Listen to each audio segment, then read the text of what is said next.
네, 오늘의 마지막 강의가 되겠습니다. 제목은 코로나19 시대의 간호윤리, 돌봄의 윤리 관점에서라는 제목으로 조선대학교 간호학과의 공병혜 교수님께서 강의해 주시겠습니다. 공 교수님은 고려대 의과대학 간호학과 졸업하시고 독일 마나임 대학교에서 철학, 동문학 석사를 하셨고 하이델베르크 대학에서 철학 박사를 하셨으며 현재 조선대학교 의과대학 간호학과 교수로 재직하고 계십니다. 강의 부탁드리겠습니다. 네, 안녕하세요. 저는 현재 조선대학교에 재직하고 있는 공병혜라고 합니다. 오늘 그 강의는 이 코로나19 상황에서 요구되는 간호사의 돌봄의 윤리적인 특징에 대해서 살펴보기로 하겠습니다.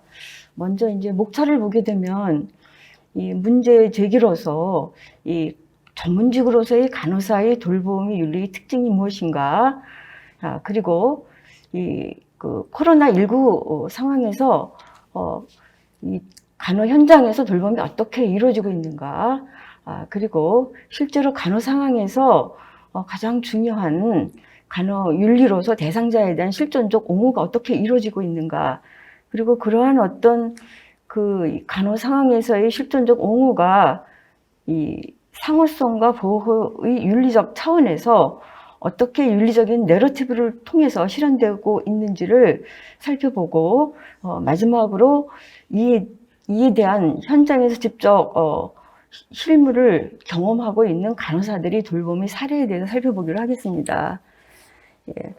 먼저 우리 간호사들은 이제 의료인으로서 이 종합병원, 병원, 요양시설을 비롯한 임상 영역에서뿐만이 아니라 보건소, 학교 등의 지역사회에서 전문직으로서의 돌봄을 실천하고 있습니다.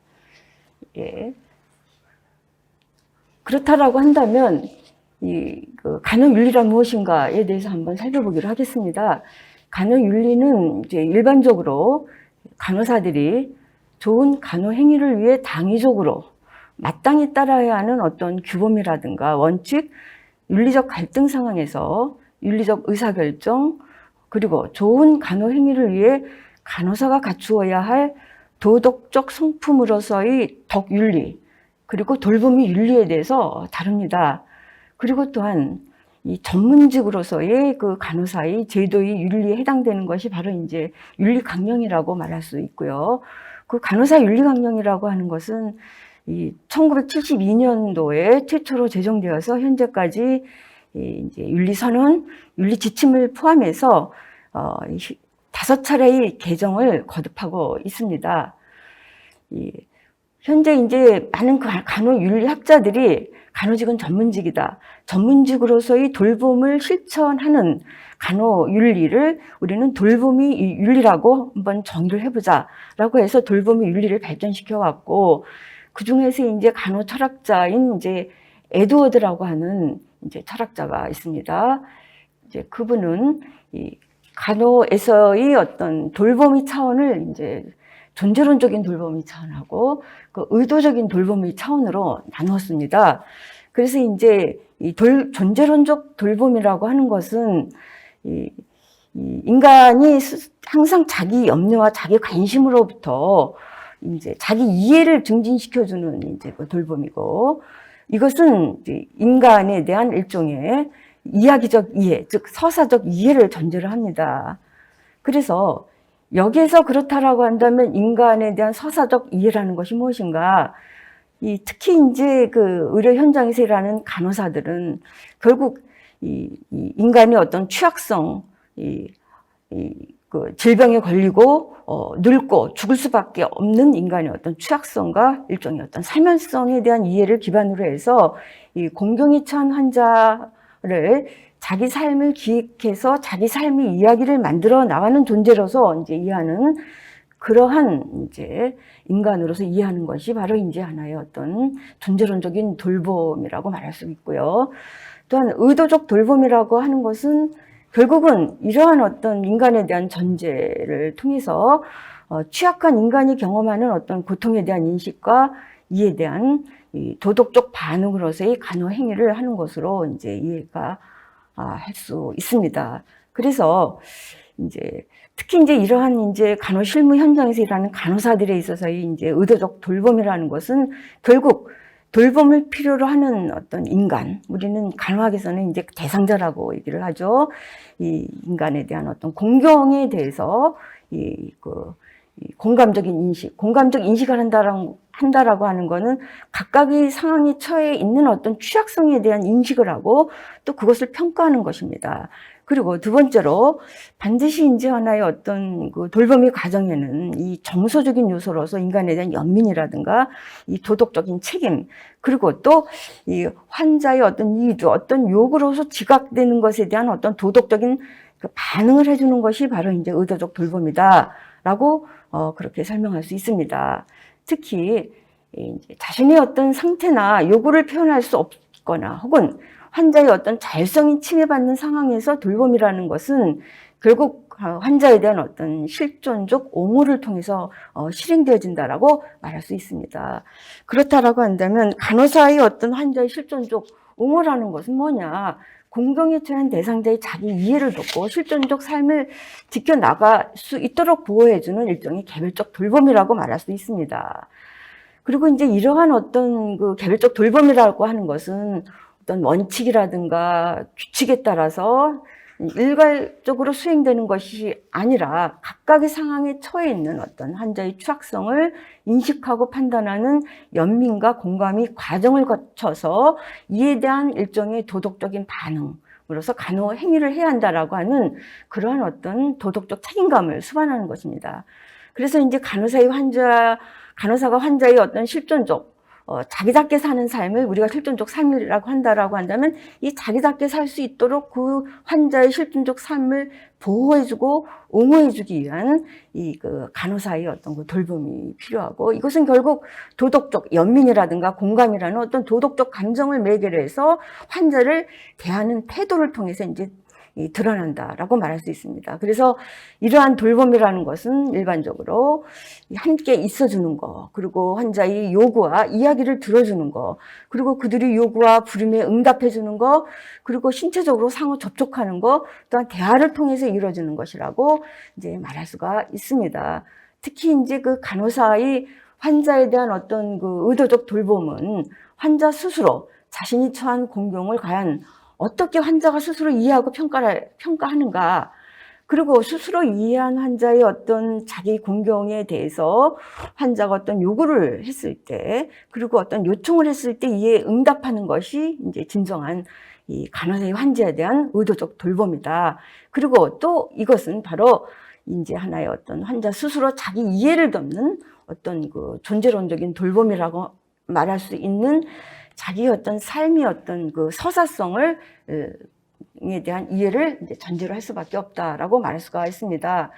이제 그래서 결국은 이제 오늘 발표는 이제 코로나19 상황에서 과연 지금까지 제가 설명한 하나의 어떤 그 돌봄의 어떤 특성, 돌봄의 윤리의 어떤 특징이 어떤 방식으로 실천되고 있는지, 그래서 이제 그 과정을 우리는 결국은 상호성과 보호 윤리 차원에서 이제 한번 살펴보는 시간으로 하기로 하겠습니다. 그래서 결국은 이 코로나19 상황에 처한 환자에 대한 서사적 이해와 그리고 의도적 돌봄의 실천으로 실존적 옹호를 이제 방금 말한 것처럼 상호성과 보호 윤리 차원에서 살펴보고, 실제 이 실무 현장에서 일하는 간호사의 어떤 돌봄의 사례를 한번 제시해 보도록 하겠습니다. 그렇다고 한다면 코로나19 상황에서 간호사들은 어떻게 돌봄을 실천하고 있는가? 그래서 일단은 이제 아까도 설명을 드린 것처럼 이 돌봄의 윤리라고 하는 거는 인간에 대한 어떤 서사적 이해를 바탕으로 해서 나는 누구인가라고 하는 자기 정체성을 구성하게 하는 이 상호 자기 돌봄이 윤리적인 차원을 가지고 있고, 또 이러한 어떤 자기 정체성이 위협받는 취약한 상황에서 고통에 반응하고 응답하는 보호의 윤리를 이제 포함하고 있다라고 제가 설명을 드렸습니다. 그렇다면 이 코로나19라는 팬데믹 상황에서 간호사들은 어떻게 돌봄을 현재 실천하고 있는가? 국가의 어떤 의료기관 코로나19 전염병 예방 관리 지침에 따라서 병원이나 혹은 요양시설 등에서 이제 실행되고 있는 현재 의료인이 어떤 의료행위, 그리고 환자와 가족을 비롯한 외부인과의 면회 통제와 금지가 이루어지고 있고, 특별히 이러한 어떤 이 환자와 가족을 비롯한 외부인이 어떤 면회 통제와 금지는 오늘날 간호사들이 환자 돌봄에 아주 심각한 영향을 미치고 있습니다. 먼저 일반 병원에서는 감염관리 지침에 따라서 의료인과 환자 사이의 어떤 신체적 접촉이나 대화를 통한 인간관계의 상호작용이 현재 줄어들고 있습니다. 무엇보다도 환자와 가족 간의 면회 통제와 중환자실에서의 면회가 금지되는 상황이 지속되고 있습니다. 그리고 또 이 간호사들은 특히 이제 환자의 신체적 접촉과 지속적인 어떤 대화를 통해서 돌봄이 이루어지는데, 그거를 통해서 하나의 인간관계의 신뢰가 이루어집니다. 이 인간관계의 신뢰를 기반으로 하는 간호사의 돌봄에 이제 이러한 어떤 방역 지침, 병원 관리 지침이 상당히 영향을 미치고 있다라는 겁니다.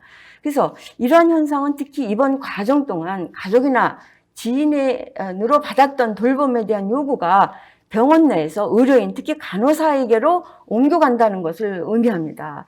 또한 중환자실에서 환자가 갑작스럽게 임종을 맞이하는 경우, 그리고 가족과 함께하는 애도의 과정과 임종 돌봄이 축소되는 상황에서 간호사들은 환자 돌봄뿐만 아니라 가족 돌봄까지 해야 하는 상황에 놓여 있습니다. 그 어느 때보다도 간호사들은 실제로 가족이 해왔던 돌봄의 역할을 담당하면서 동시에 면회 통제로 인해 소외된 가족과 환자와의 소통을 또한 매개해주는 역할까지 하는 것이 굉장히 중요하게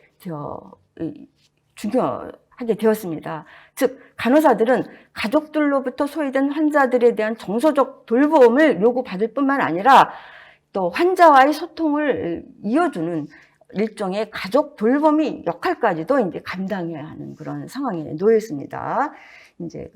특히 중환자실에서 이 가족 면회에 대한 금지는 중환자실 환경 자체가 생활세계로부터 격리되어 있는데, 그런 어떤 중환자실의 환경 속에서 인간관계의 소외를 더욱 가중시키고 있습니다.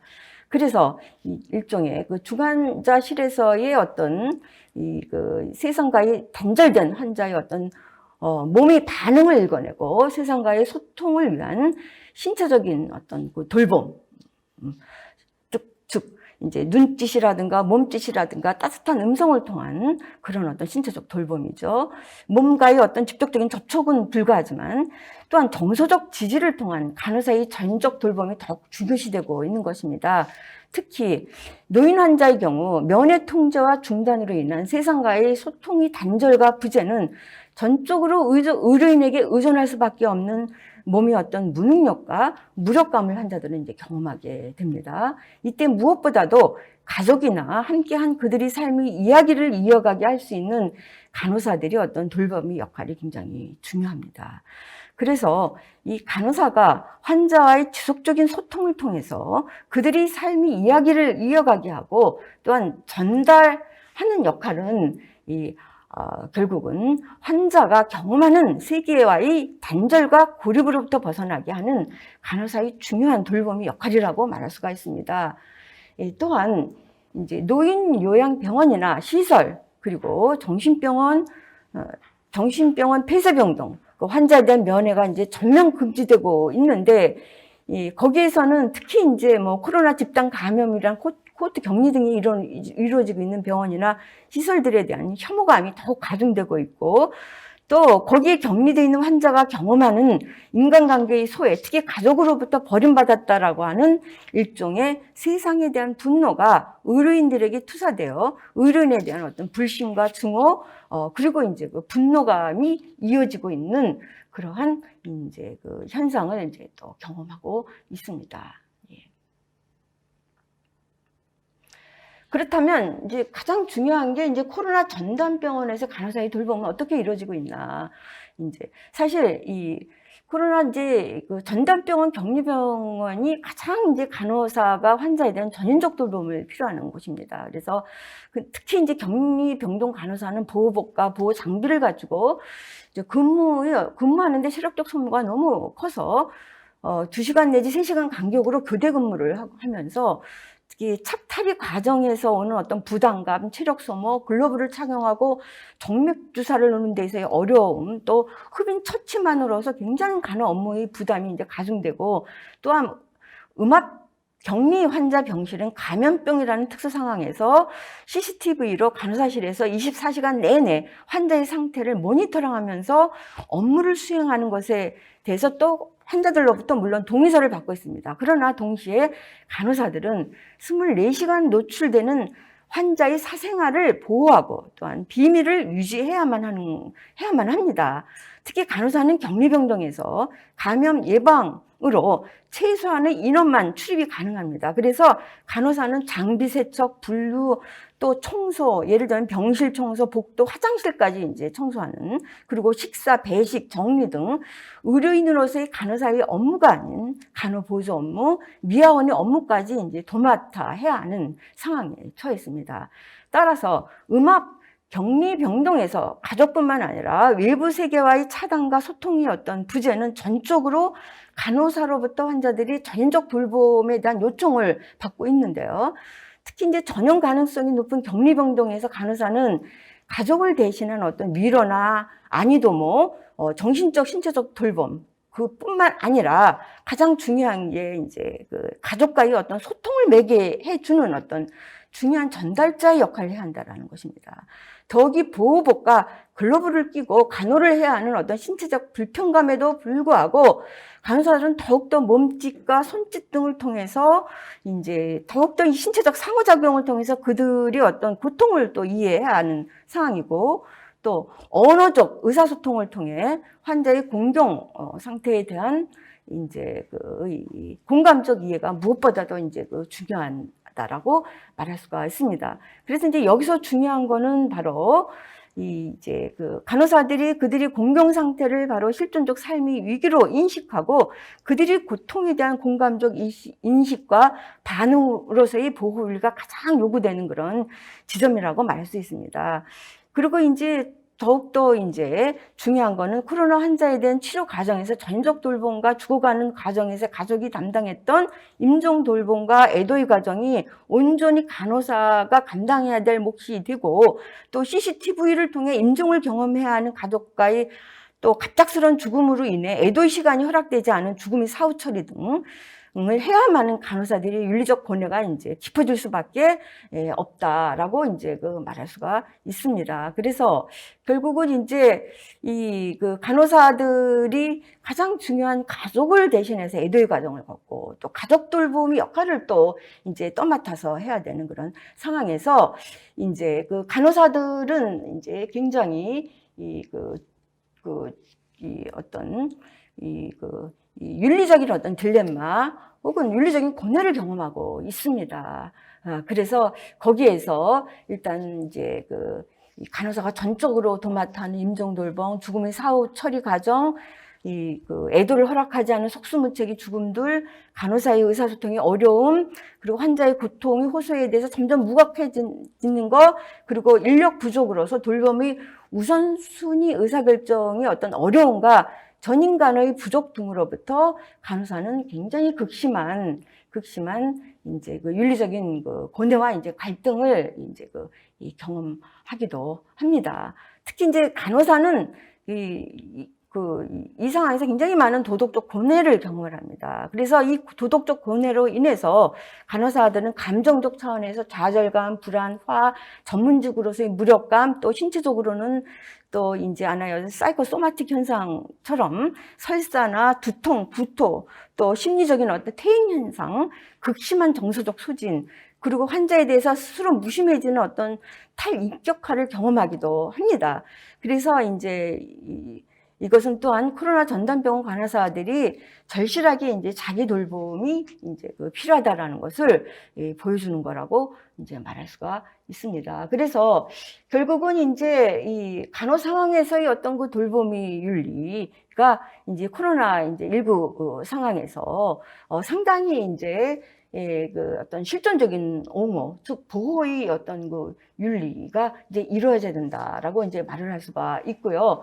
그리고 이제 가장 중요한 이제 간호사의 윤리로서의 실존적 옹호라고 하는 것은 결국은 이제 이 환자의 어떤 권리를 보호해 주는 거고, 그리고 환자의 어떤 서사적, 삶에 대한 사적 이해를 통해서 환자가 어떤 가치관을 가지면서 지금까지 살아왔는가, 그 가치를 어떻게 인생의 그 미래를 향해서 이어가게 할 수 있는가라고 하는 그러한 그 가치 중심적인 그 환자를 위한 의사결정을 간호사가 이제 도와줘야 하고 지지를 해줘야 되는 거. 그리고 가장 중요한 것은 이 상호 인격 존중으로서의 어떤 삶의 동료자로서 그 우정의 관계로서의 어떤 이 환자의 어떤 관계가 이제 하나의 어떤 실존적 옹호자로서의 이제 그 간호사의 어떤 역할이다라고 이제 그 말을 할 수가 있습니다.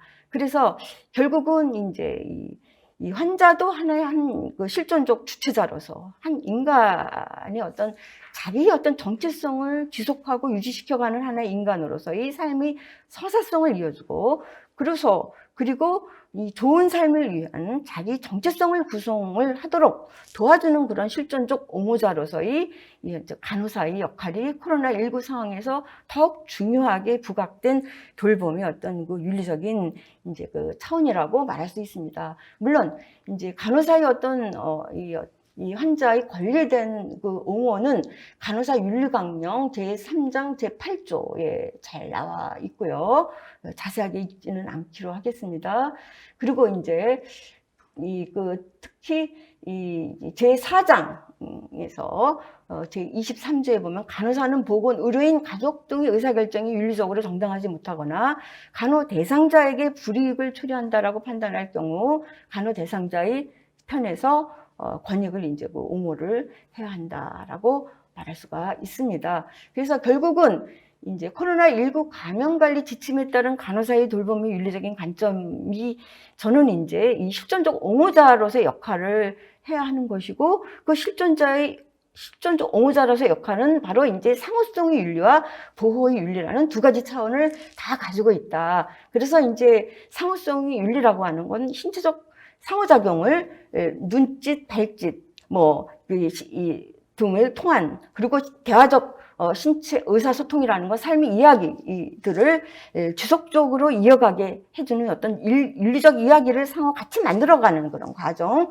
그리고 이제 보호의 윤리라고 하는 것은 자기 스스로 자기를 유지할 수 없는 환자들, 자기를 표현할 수 없는 그러한 어떤 자율성이 훼손된 그런 환자들에 있어서 그들이 삶의 이야기가 담긴 어떤 가치나 믿음, 소망 등을 존중해주고 보호해주는 이제 임종 돌봄이 이제 한 보호윤리 차원이라고 이제 말을 할 수가 있습니다. 그래서 이제 가장 중요한 건 서로 간호사나 환자나 윤리적 이야기를 함께 만들어가면서 서로 자기 정체성을 구성해 나가는 과정이 이제 상호 돌봄이었던 그 과정이고 또 실존적 옹호자로서의 간호사의 역할이 아닌가 그런 생각을 했습니다. 그래서 시간 관계상 이제 돌봄이 실제로 이제 간호사들이 그 코로나19 상황에서 이 어떤 실천 사례들이 있는데요. 그래서 이제 사례 1을 보게 되면은 이제 간단하게 이제 제가 설명을 하면은 그 순간 환자들을 지키는 건 간호사들의 몫이었다. 한 사람이 떠나간다는 것은 한 세계가 사라지는 것이다라고 나는 생각한다. 그 세계 끝에서 우리는 생사를 넘어선 무언가를 마주하기도 하면서 말할 수 없는 슬픔을 안으로 삼킨다. 그리고 코로나는 시간과의 싸움이면서 동시에 마음의 상태와도 연결된다. 치료받는 동안 감정의 상태가 무엇보다도 크고 위험의 요소가 될 수 있음을 이것이 코로나보다 몇 배 더 무섭다라는 것을 깨달았다.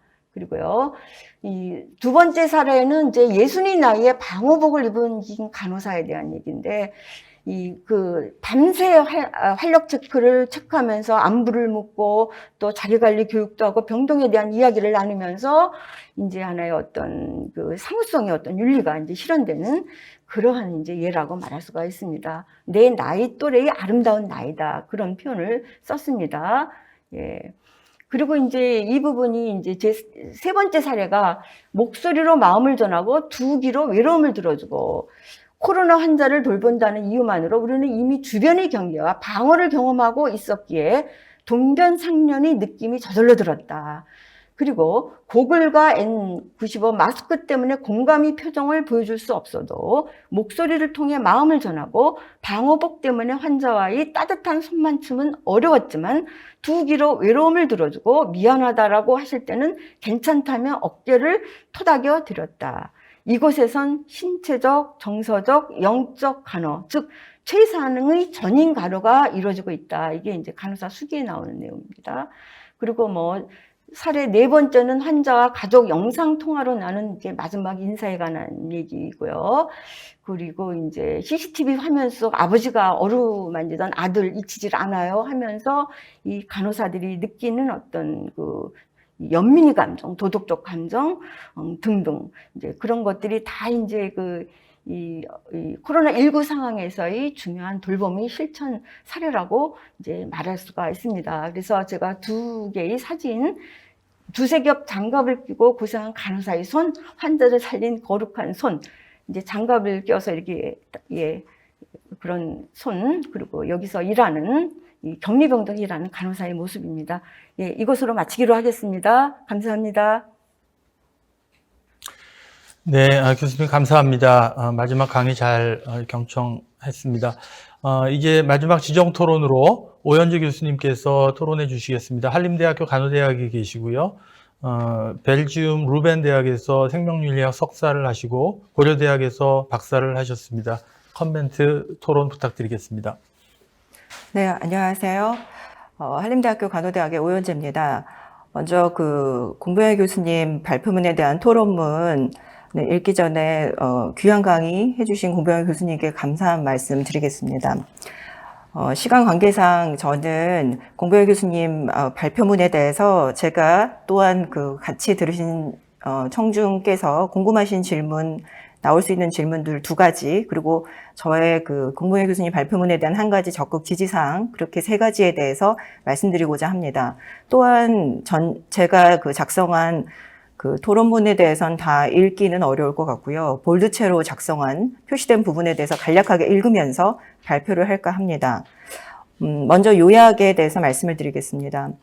공병현 교수님의 발표문은 COVID-19 팬데믹 에라에서 간호사가 실천하는 돌봄의 윤리적 특징에 대하여 실존적 위기상황에 놓인 취약한 인간에 대한 서사적 이해를 바탕으로 간호사의 돌봄을, 여기서 이제 실천적 옹호라고 제가 썼는데요. 실천적이 아니라 이게 오타입니다. 실존적 옹호죠. 예, 실존적 옹호가 굉장히 중요한 키워드인데요. 여기서 실천적이라고 오타가 났더라고요. 실존적 옹호로 보고 이것을 상호성과 보호의 윤리적 차원에서 고찰하였고요. 저의 토론문은 크게 두 가지 질문이, 첫 번째 존재론적 돌봄에서 서사적 이해가 어려운 환자에 대해서는 우리가 어떻게 존재론적 돌봄을 실천할 것인지, 두 번째, 의도적 돌봄을 우리가 실천해야 되는데요.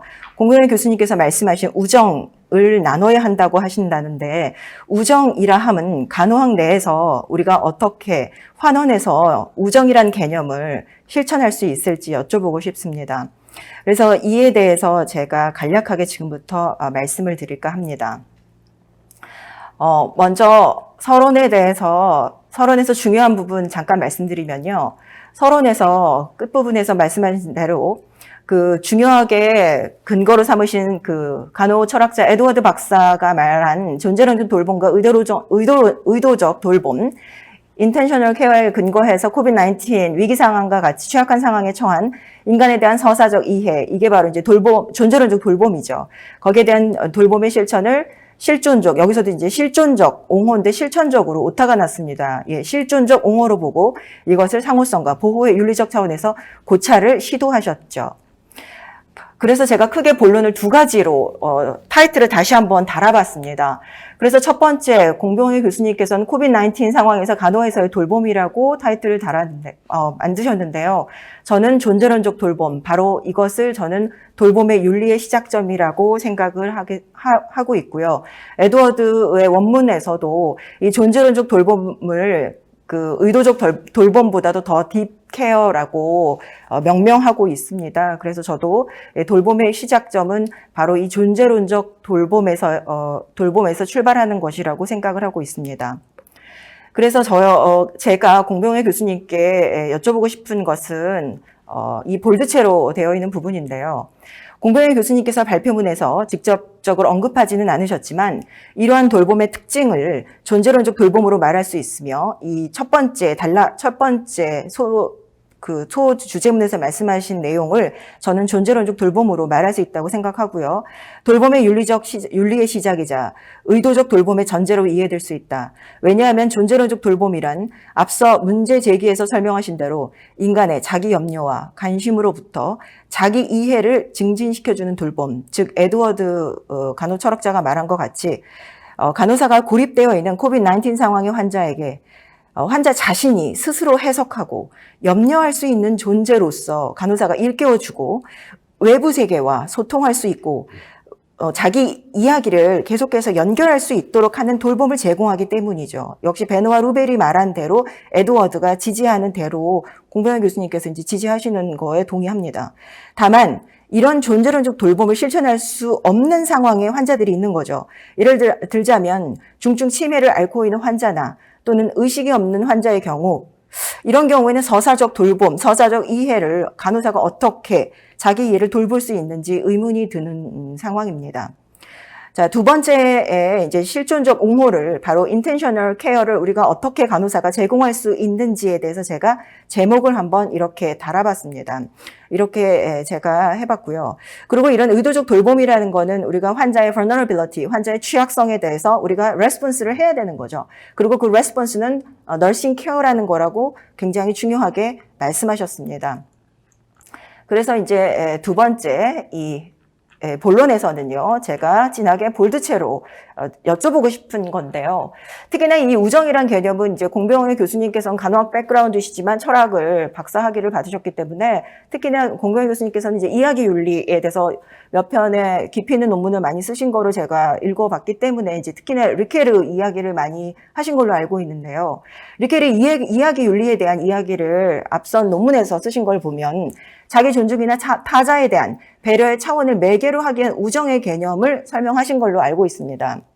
하지만 그 간호학 맥락에서 사실은 우정이라는 개념을 그대로 차용해서 적용하기는 좀 현장에서 매우 어려울 것 같습니다.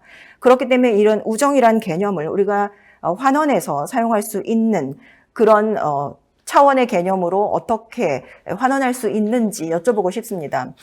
예를 들어서 저는 백그라운드가 정신간호학인데요. 정신보건 의료 맥락에서 멜러봉띠의 몸의 현상학 같은 경우에는요. 몸의 지향성, 지각, 체험 등은 심리학에서의 칼 로저스의 인간중심 이론을 거쳐서요. 그 정신과 환자를 돌보는 기본 태도나 의사소통 기법의 기본 전제인 치료적 관계 형성, 무비판적 수용, 진실한 관계 형성, 공감적 이해 이런 여러 가지의 우리가 현장에서 직접 적용할 수 있는 것들의 근거를 제공할 수 있도록 환원을 시켜서 우리가 이해를 하고 있습니다. 그렇기 때문에 이런 부분에 대해서 질문을 여쭤보고 싶고 또한 발표문에서 코로나 전담병원 간호사들을 위한 셀프케어, 즉 자기돌봄의 필요성을 언급하셨는데요. 이런 셀프케어의 개념과 관련지어서 간호사의 자기돌봄, 자기 존중이 환자의 배려로 상호 연결돼서 상호성의 윤리가 될 수 있는지 역시 궁금합니다. 예를 들어서 자기 돌봄이나 자기 존중을 통해서 자기의 전문성, 즉 간호사가 자신의 전문직 발전이나 자신의 도덕적 성장을 이룰 수 있을 것으로 기대됩니다. 또한 마지막으로 이제 두 가지 질문은 여기까지 일단락하고요. 마지막으로 제가 적극적으로 지지 발언을 하고 싶은 부분은요. 공병희 교수님이 코로나 전담병원 간호사들을 위한 자기 돌봄의 필요성에 대해서 적극 동의하고 지지하는데요. 최근 많은 연구에서 언급하는 바 전문직 자기 돌봄 개념을 소개하고 있고 이런 그 전문직 자기 돌봄 개념은요, 여기 앱트랙에는 조금 잘못 나와 있는데요. 제가 말로 다시 구두로 설명을 드리면요. 예를 들어서 전문직 자기 돌봄이 되지 않은 일부 간호사의 경우에는 더 이상 윤리적 갈등이나 고뇌를 경험하고 싶지 않아서 윤리적 딜레마 상황에 일부러 무신경해지는 그런 도덕적 탈감각화, moral desensitization 반응이 일어날 수 있음을 경고하고 있습니다. 이러한 간호사의 도덕적 탈감각화는 간호사의 중심가치인 돌봄의 윤리성을 훼손할 뿐만 아니라 환자의 건강 결과에 직접적으로 영향을 미치기 때문에 그 문제가 매우 심각하다는 측면에서 적극 동의하고 지지하는 바입니다. 끝으로 저의 결론입니다. 그렇기 때문에 여기 보시는 바와 같이 코로나19 위기 상황에서 간호에서 돌보는 자는 자기 삶의 실존을 위험받는 이런 취약한 상황에 처한 환자를 삶의 목적이나 가치를 지닌 삶의 이야기를 가진 존재로서 우리가 돌봐야 된다고 저도 생각합니다. 특히나 개인의 삶에 대한 서사적 이해는 간호사와 환자 사이에 서로 주고받는 관계를 통해 좋은 삶을 향해 이야기를 함께 만들어 나가는 상호성의 윤리로 나아가야 한다고 생각합니다. 끝으로 간호사가 돌봄의 윤리를 실천할 수 있도록 전문직 자기 돌봄에 대한 사회 및 제도적 시스템이 필요하다고 생각합니다. 이상입니다. 감사합니다. 네, 지금 좋은 토론 감사드리고요. 제가 약간 도덕적 딜레마, 실존적 딜레마에 처해 있습니다. 지금 시간이 다 됐는데 좌장의 최대 의무는 시간을 정확히 지켜서 끝내는, 특히 온라인 학술대 성격상 더 그런데요. 이미 시간이 5분 이상 지체되었기 때문에 이 세 가지 질문에 대해서 답변을 충분히 들을 시간을 드릴 수는 없고요. 제가 양해를 구하고 한 2, 3분 정도만 시간을 드릴 테니까 죄송하지만 우리 공 교수님 답변해 주시면 감사하겠습니다. 예, 첫 번째 질문은 이제 자기 이해, 자기 염려를 할 수 없는 자기 자율성이 상실된 존재론적 돌봄을 실천할 수 없는 그런 환자에 대한 돌봄을 어떻게 할 것이냐라는 질문이었는데, 제가 이제 여러 번 언급을 한 것지만 이 중환자실이라든가 이제 코로나 전담 병원에 입원해 있는 그 환자들에 있어서 가장 중요한 것은 이제 간호사가 환자의 보호자와 가족과의 어떤 소통을 하는 것, 전달 역할을 하는 것이 굉장히 중요합니다. 그래서 이제 그 가족들로부터 들은 어떤 환자의 어떤 삶에 대한 이야기를 매개를 해서 그 환자가 지금까지 살아왔던 어떤 이 삶의 어떤 흔적들을 이제 추적을 해서 그 환자의 어떤 자기 정체성을 보호해주는 어떤 보호의 윤리를 실천할 수 있다. 그러니까 그 환자가 과거에 어떤 음악을 좋아했다, 어떤 옷을 좋아했다, 어떤 음식을 좋아했다, 어떤 향기를 좋아했다, 등등. 이제 그런 것들을 통해서 이 어떤 삶의 이야기가 담긴 어떤 거주 환경을 간호사들이 또 실천해 줄 수 있는 것은 결국은 이제 간호사가 환자 돌봄뿐만 아니라 가족 돌봄까지 하면서 환자와 가족을 갖다가 매개해주는 그런 어떤 역할이 바로 이제 그런 보호 윤리에 속한다라고 말할 수 있고요. 두 번째로 이제 아까 우정이라고 하는 것은 하나의 철학에서는 하나의 어떤 도덕적인 윤리적인 덕윤리적 차원에서의 개념입니다. 그래서 리케르에 의한다면 이 우정이라고 하는 것은 자기 존중이, 인간 상호 관계에서 자기 존중이 서로 이제 교환하는 어떤 관계고, 자기 결핍을 서로 채워주는 관계고, 그런 어떤 우정의 관계 속에서 끊임없는 어떤 배려의 세 가지 계기가 작용을 하는데, 세 가지 계기라고 하는 것은 첫 번째로 이제 내가 그 사람 위치라면, 이제 일종의 역지사지적인 어떤 인식. 두 번째는 그 사람은 그렇지만 나와 다른 그 사람만이 고유한 정체성이 있어. 그리고 또 세 번째는 그렇지만 인간 누구나가 취약하고 언젠가는 유한한 죽을 수밖에 없는 인간 사멸성에 대한 이 보편적인 인식의 어떤 과정을 거치면서 우리는 하나의 어떤 이 우정의 관계 속에서 상호 배려의 어떤 윤리가 실천될 수 있고, 그런 상호 배려의 어떤 윤리적 실천을 통해서 이제 돌봄을 서로 주고받는 이제 환자와 간호사가 일방적으로 돌봄을 주는 관계가 아니라 서로 돌봄을 주고받는 어떤 배려의 관계 속에서의 끊임없는 상호 자기 성장이 이루어진다라고 하는 그런 의미로 이해할 수가 있다라고 말할 수가 있습니다. 그리고 세 번째로 정말 그 코로나19 상황에서 이 간호사들이 윤리적인 고뇌의 상황은 정말 진정한 돌봄을 실천하고 싶어도 진정한 돌봄을 실천할 수 없는 그런 어떤 이 상황 속에서 간호사들이 끊임없는 어떤 자기 돌봄의 어떤 노력, 자기 실천적인 자기 이해의 어떤 과정도 필요하지만 아까 우리 토론자 선생님께서 말씀하신 것처럼 이 제도적 차원에서 말한 그런 어떤 인력 보충이라든가